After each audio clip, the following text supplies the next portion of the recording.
जय हिंद, जय Bharat and welcome to dev talks. This is Aadi Achint. Bangladesh के इंटरिम लीडर जो मोहम्मद यूनिस साहब हैं, उनको सपोर्ट थी पूरी तरह से आर्मी की। एक दो हफ्ते पहले आर्मी के चीफ ने तो यहां तक बोल दिया था कि भाई come what may we will stand with the new government. हम लोग यूनिस साहब की जो अभी जो सो कॉल्ड गवर्नमेंट है उसके साथ खड़े रहेंगे। कल कुछ चीजें बाहर निकली जिससे ऐसा लग रहा है कि कहीं ना कहीं वो जो एक रिलेशन ऑफ ट्रस्ट था, वो जो एक रिलेशन था, वो धीरे धीरे करके अब डैमेज होना शुरू हो चुका है।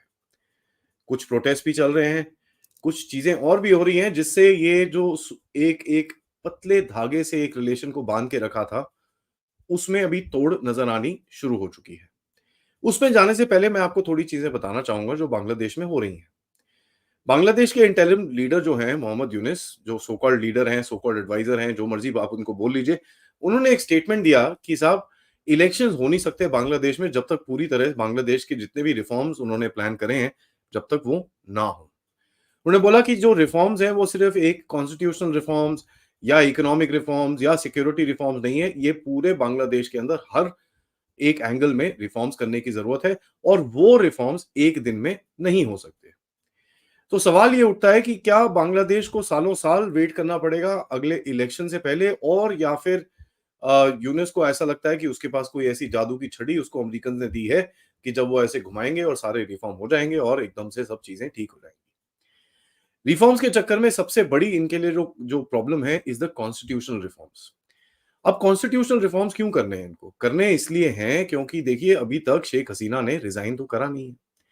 Officially Sheikh Hasina is still the prime minister of Bangladesh. चाहे आप उनको पसंद करें ना करें, वो अलग चीज है, बट अभी भी वो बांग्लादेश की प्राइम मिनिस्टर हैं। और यहां तक कि उनकी एक जो कॉल रिकॉर्ड लीक हुई थी थोड़े टाइम पहले, उसमें उन्होंने खुद ने बोला कि मैंने कोई रेजिग्नेशन नाम की कोई चीज नहीं दी है। उसको काउंटर करने के लिए बांग्लादेश की ये जो एडवाइजरी गवर्नमेंट है, या जो मर्जी आप इसको बोल लीजिए, इन्होंने एक फेक रेजिग्नेशन लेटर घुमाने की काफी कोशिश की थी, जिसको as a matter of fact Bangladesh civilians ने अपने आप ही बोला था ये तो फेक है, इसको जरा अपने पास रखिए, ऐसी चीजें ना करिए।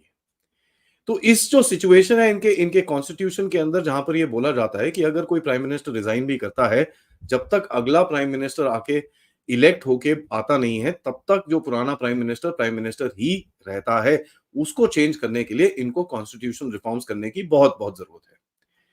उसके लिए इन्होंने एक 9 मेंबर की कमीशन बिठाया है जो कॉन्स्टिट्यूशन को पढ़ेंगे और देखेंगे किस तरह से क्या क्या अमेंडमेंट उसके अंदर की जाती हैं। तो ऑब्वियसली अपने आप को एक लीगलाइज करने की कोशिश चल रही है। हिंदू कम्युनिटी जो है वो बांग्लादेश के पास बार बार जा रही है। उनका एक 8 पॉइंट डिमांड है जहां पर वो अपनी सेफ्टी, सिक्योरिटी और एग्जिस्टेंस के बारे में इस सो कॉल्ड एस्टेब्लिशमेंट से डिमांड्स रख रही हैं। इन्होंने, यूनुस साहब ने एक अपॉइंटमेंट दी हिंदू के लीडरशिप को कि भैया आके आप मिलिए, हमसे बात करिए, ये करिए वो करिए, ताकि आपके जो डिमांड्स हैं आप हमारे सामने रखिए।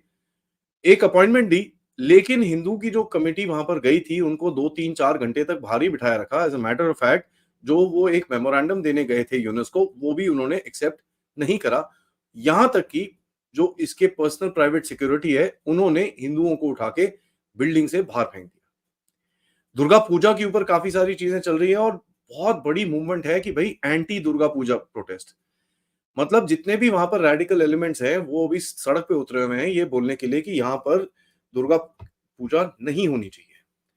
यहाँ तक कि ऐसी बात आ रखी है, हिंदुओं ने भी कंबाइन होके एक आवाज में बोला है कि हम दुर्गा पूजा करेंगे, आपको जो करना है आप करते रहिए। अब पता है कि भाई कहीं ना कहीं रिलीजियस टेंशंस आगे जा सकती हैं, तो कई आप देखेंगे, कई फोटोज आपको देखेंगी कि पंडाल और ये जो चीजें दुर्गा पूजा के वेन्यूज हैं, उसके सामने फुली आर्म्ड आर्मी खड़ी हुई है उसको प्रोटेक्शन देने के लिए। हिंदुओं के पीछे वहां पर क्या हो रहा है इसके बारे में तो जितना बोले उतना कम है। और जिस तरह से वहां पर पोग्राम या जेनोसाइड, जिस जिस तरह से आप उसको देखना चाहें, वो चल रहा है, that is very clearly evident. Yunus ने तो एक रिफॉर्म गवर्नमेंट करने की बात करी है जिस तरह मैंने आपको बताया, लेकिन जो एक्चुअल रिफॉर्म हो रहा है is the reduction of the Bangladeshi society into a complete Islamic, hardcore radical Islamic movement. और ये चीजें हम देख रहे हैं जहां पर आईसिस के झंडे, अलकायदा के झंडे और जो इतने प्यारे प्यारे लोग इन्होंने गवर्नमेंट ने रिलीज करे हैं, वो अभी सड़कों पे आके क्या क्या कर रहे हैं, ये तो सबने आपको सबको वीडियोस देख ही रहे हैं। अब आप देखिए इनकी पेटीनेस इतनी ज्यादा है कि अभी पैसे पूसे है नहीं गवर्नमेंट के पास, लेकिन उन्होंने नए करेंसी नोट डिजाइन करे हैं जिसके अंदर से शेख मुजीबुर रहमान की इमेज को हटाया गया है। तो देखिए एक एक तरह से इनको ये दिखता है कि जो पुराना एक सेटअप है उसको पूरी तरह से तोड़ा जाए। यहाँ पर मैं आपको बताऊँ, किसी ने मेरे को इमेजेस भेजी बांग्लादेश इंटरनेशनल एयरपोर्ट ढाका में, जहाँ पर जितने भी शेख मुजीबुर रहमान की चीज़ें थी जो एक मेमोरेबिलिया की तरह लगा रखी थी, उन सबको तोड़-ताड़ के बराबर कर दिया है। शेख हसीना की म्यूरल्स के ऊपर बंगबंधु के म्यूरल्स के ऊपर कितने अटैक्स हुए हैं, ये सब कुछ हमको बड़ा क्लियरली पता है। अब ये जो इंटरव्यू यूनिस ने दिया उसके अंदर इन्होंने बोला कि साहब भारत के बारे में बोला। उन्होंने बोला कि यार भारत के जो बांग्लादेश के साथ टाइज होने चाहिए वो बहुत क्लोज होने चाहिए, इसका कोई अल्टरनेटिव हमको दिखता नहीं है। बड़ी जल्दी रियलाइजेशन हुआ इनको, पहले तो ये लोग बड़े एंटागनिस्टिक मोड में थे, हम भारत को मछली नहीं देंगे, हम ये नहीं देंगे, भारत को अपनी अपनी हद में रहना चाहिए, ये सब बोलने के बाद अब इनको अकल धीरे-धीरे, अकल तो नहीं मैं बोलूँ अभी, मतलब बोलते हैं ना रियलिज्म इनके दिमाग पे आके तब जब सिर पे आके चपेड़ा मारता है तो फिर ऐसे-ऐसे स्टेटमेंट बाहर निकलते ही निकलते हैं। आपने देख लिया है एक और जो आईसिस टाइप प्रेसिडेंट है मालदीव्स का, वो भी किस तरह से गिड़गिड़ाता हुआ अभी भारत में आया है कि भैया मेरे को भीख दे दो नहीं तो मेरी हालत खराब हो जाएगी। भारत का नेबरहुड है तो भारत तो ऑब्वियसली कहीं ना कहीं धीरे धीरे करके हेल्प करेगा, लेकिन ऑब्वियसली गारंटीज लेके हेल्प करेगा, और इस बारी मालदीव से पूरी तरह से गारंटीज के साथ हेल्प करने की बात चल रही है। ऐसा कोई स्टेटमेंट भारत का बांग्लादेश के लिए नहीं आया है, क्योंकि भारत को ये चीज पता है कि साहब जब तक ये जो यूनिस साहब बैठे हुए हैं वहां पर, जो एक वेस्टर्न स्टूज हैं, ये कुछ उल्टे काम करने की पूरी कोशिश करेंगे। As a matter of fact Yunus ने खुद ने बोला कि साहब बांग्लादेश में जो चीज़ें हुई हैं, वो भारत को बहुत बुरी लगी होंगी, और as a matter of fact Bharat को बिल्कुल भी अच्छे नहीं लगा होगा। यहाँ यहाँ तक कि भारतीयों का रिएक्शन भी हमको देखने को मिलता है, किस तरह से बांग्लादेश में जो इंसिडेंट्स हुए हैं, उसके अगेंस्ट में वो किस तरह आवाज़ उठा रहे हैं। अभी तक तो अभी तक तो ये बोलते थे कि साहब ऐसा कोई बात ही नहीं हुई, किसी को मारा ही नहीं हमने, कुछ ऐसा हुआ ही नहीं, ये तो पॉलिटिकल है, इसके अंदर हिंदू सारे शेख हसीना को सपोर्ट करते थे, तो ये बड़ा डिफिकल्ट है ये बताना कि वो हिंदू को मार रहे हैं कि शेख हसीना के सपोर्टर को मार रहे हैं। तो मतलब वो एक तरह से एग्री कर रहे थे कि वहाँ पर वायलेंस चल रही है, लेकिन ये बोलने के लिए उनके पास दम नहीं था कि एंटी हिंदू वायलेंस चल रही है। चलिए आप नहीं बोल सकते तो हम ही बोल देते हैं, साहब आपकी कंट्री में एंटी हिंदू वायलेंस इस टाइम पे चल रही है। और ये इतने इंटॉलरेंट हो रखे हैं कि एक बेचारी मैजिस्ट्रेट है जिनका नाम है उर्मी, उन्होंने कुछ लिखा अपने सोशल मीडिया पोस्ट के ऊपर about Yunus. Social media post में उसने लिखने लिखने के बाद उसको ढाका के एक कोर्ट में समन किया गया, उसके ऊपर अभी पूरा जबरदस्त केस कूस चल रहा है, और ये एक अकेला केस नहीं है। एक गवर्नमेंट स्टाफर था जिसने भी ऐसा कुछ लिखा, उसको उठा के इन लोगों ने जेल में फेंक रखा है। 2-4 और केसेस भी रिपोर्ट हुए हैं जहां पर किसी एक इंडिविजुअल सिटीजन ने कुछ एक चीज लिखी कि भाई यूनुस ऐसा कर रहा है, ये कर रहा है, ये ठीक नहीं है, उनको भी उठा के बड़े-बड़े केसेस, और कईयों को तो उठा के जेल में भी फेंका गया है। यहाँ पर आप देखिए बांग्लादेश की जो सो कॉल्ड पुलिस है, जिसमें आधे लोग अभी भी एब्सेंट हैं बाय द वे, जिनको ये क्रिमिनल्स बोलते हैं, and let me say that ये ऑफिशियल स्टेटमेंट है होम एडवाइजर का, जहां पर बोलते हैं जो पुलिस जो अभी भी एब्सेंट है वो क्रिमिनल्स हैं। इसी पुलिस ने 7,000 लोगों को पिछले एक हफ्ते में अरेस्ट करा है। किसके लिए? किस चार्जेस के लिए? भैया आप जरा प्रोटेस्ट कर रहे हो, आप नारकोटिक्स के अंदर हो, आप क्राइम कर रहे हो, ये कर रहे हो, वो कर रहे हो, लेकिन ये 7,000 लोग ज्यादा से ज्यादा ऐसे लोग हैं जिन्होंने इस गवर्नमेंट के अगेंस्ट में आवाज उठाई है। 7,000 लोगों को अरेस्ट तो किया, लेकिन जो इतने बड़े-बड़े डायरेक्ट टेररिस्ट हैं, जो कुकी नेशनल के टेररिस्ट हैं, जो इनके अल-कायदा के टेररिस्ट वहां पर बैठे हुए हैं, जो और भी रेडिकल ऑर्गेनाइजेशंस के टेररिस्ट हैं, उनको रिलीज करके मेरे हिसाब से यूनिस ने अपने प्राइवेट एडवाइजर तक बना लिए हैं उसमें से। ये चीज तो मैं पहले भी बोल चुका हूं। अब देखिए यूनिस और आर्मी के बीच में काफी हद तक कुछ डिफरेंसेस निकल के आ रहे थे, उसको कवर अप करने के लिए, और वो डिफरेंस के बारे में मैं भी आपको 1 मिनट में बताता हूं, उसको कवर अप करने के लिए यूनिस ने पिछले हफ्ते में एक बड़ा प्रेज टाइप दिया कि साहब बांग्लादेश की आर्मी बड़ी जबरदस्त है, as a matter of fact ये एक सिंबल है लोगों देश का और लोगों के ट्रस्ट का इन द गवर्नमेंट। उन्होंने बोला कि साहब जो ऑफिसर्स हैं विद इंटेग्रिटी और जो लीडरशिप क्वालिटीज, उनको प्रमोशन मिलनी चाहिए। अब ये देखिए ये जो पाकिस्तान जैसे कंट्रीज होते हैं जिसके अंदर जो सिविलियन लीडरशिप को अपनी सर्वाइवल के लिए कुछ ना कुछ करना पड़ता है, तो वो क्या करते हैं, लोगों को फ्री फंड के प्रमोशन देते हैं, उनकी छातियों पे मेडल चिपकाते हैं, उनकी जेबों में पैसे भरे जाते हैं। अब जो मैं आपको बताने वाला था कि जो सबसे बड़ा डिफरेंस निकल रहा है वो ये निकल रहा है कि ये पता चला ये जो सो कॉल्ड रिफॉर्म के बारे में यूनुस साहब बात कर रहे हैं, उसके अंदर एक रिफॉर्म ऐसा था जहां पर चीफ ऑफ आर्मी स्टाफ, जो by the way Sheikh Hasina के एक रिलेटिव है, उनको हटाने की बात की जा रही थी। ये पता चल गया आर्मी को।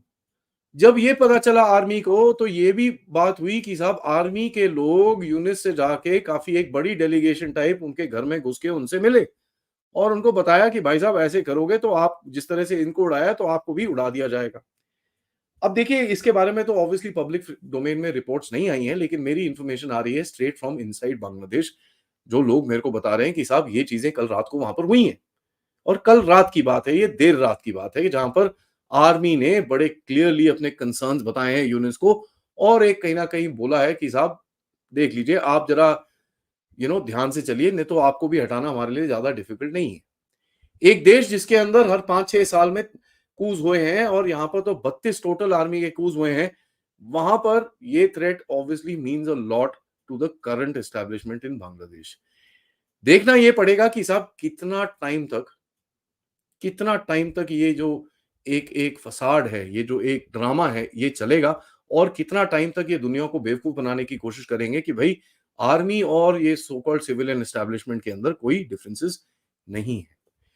मेरे हिसाब से एक आर्टिकल आया, मैं आपको उसके बारे में थोड़ा-सा बताता हूँ। अहमद हुसैन करके साहब हैं, जो बांग्लादेश से हैं, उन्होंने एक आर्टिकल लिखा प्रिंट के अंदर, उन्होंने बोला और ये उनके अपने वर्ड्स हैं कि बांग्लादेश के अंदर एक और आर्मी कू नहीं हो सकता। बट फिर भी यूनुस को ये एडवाइजरी करी उन्होंने कि भई आर्मी को आप ट्रस्ट मत करिए और जिस तरह से आर्मी को आपने अभी मार्शल लॉ लगा के 60 दिन तक आपने पूरी तरह से उनके हाथ में लॉ एंड ऑर्डर सब कुछ दे दिया है, ये इस गवर्नमेंट के लिए हानिकारक होगा। तो ये आर्टिकल आया था 1 अक्टूबर को और आज है आपकी 9 अक्टूबर। 9 दिन के अंदर ये article, very well written article, जो चीजें अभी असलियत में बदलनी शुरू हो चुकी हैं। इन्होंने एक एक एग्जाम्पल दिया, उन्होंने बोला कि साहब चीफ जस्टिस ऑफ बांग्लादेश को तो उठा के आपने बाहर फेंक दिया। आपको क्या लगता है ये आर्मी आपको छोड़ेगी वहां पर? तो आपको आर्मी को कंट्रोल करना पड़ेगा।